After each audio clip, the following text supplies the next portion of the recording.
Jadi metode isolasi senyawa bioaktif ini terdiri dari berbagai macam metode. Salah satunya ialah infundansi.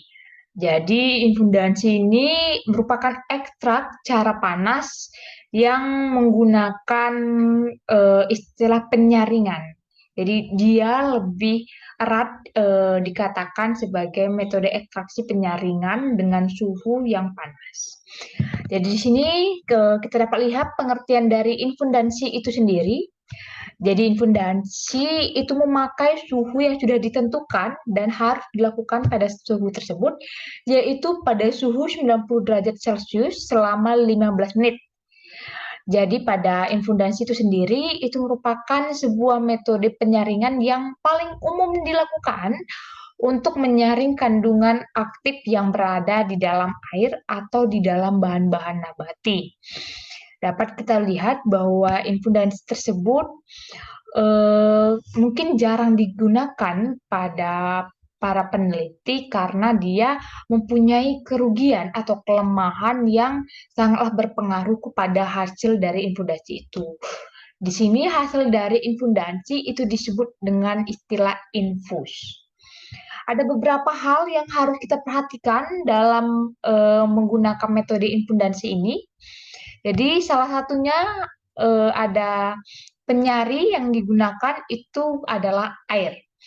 Kenapa digunakan air? Jadi di sini saya tekankan bahwa zat aktif yang ingin kita saring itu harus larut dalam air. Jadi otomatis apabila penyari yang digunakan air, maka zat aktifnya haruslah yang larut dalam air. Kenapa harus air? Kenapa tidak yang lain? Karena di sini air itu sangatlah berperan yang paling bagus pada saat kita melakukan proses infundansi. Di sini juga poin yang kedua yaitu infundansi atau hasilnya yaitu infusa itu tidak dapat disimpan 24 jam. Jadi termasuk dari kelemahan. Jadi kelemahan dari infundansi itu sendiri tidak dapat disimpan secara lama. Ini karena infusa itu tidak stabil. Jadi apabila dia disimpan terlalu lama itu lebih beresiko untuk terkontaminasi oleh mikroba. Jadi jika disimpan dalam waktu yang lebih lama. Dan di sini sudah ditentukan bahwa infusa itu hanya dapat disimpan kurang dari 24 jam untuk mendapatkan hasil yang optimal. Lalu yang ketiga yaitu dipanaskan pada suhu 90 derajat Celcius selama 15 menit. Ini merupakan ketentuan yang paling mendasar dan yang harus dilakukan. Karena apabila tidak sesuai, maka dapat kita katakan bahwa proses infundasi tersebut gagal.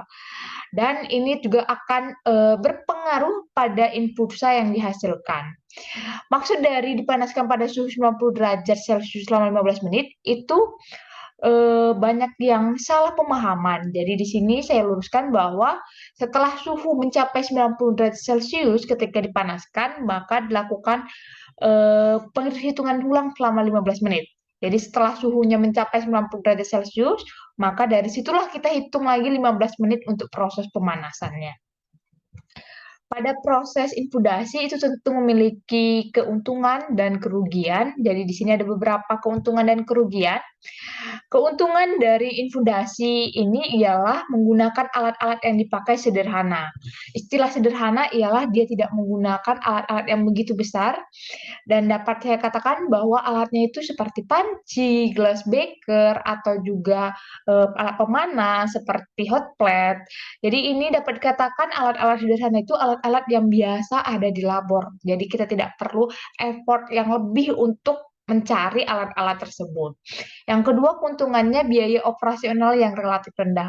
Dikatakan biaya operasional yang relatif rendah itu karena bahan-bahan yang digunakan itu hanya simplisia dan air. Itu adalah bahan utama yang erat digunakan atau tidak bisa dihilangkan. Jadi bahan-bahan lainnya itu tergantung objek yang akan kita ekstrak senyawa aktifnya.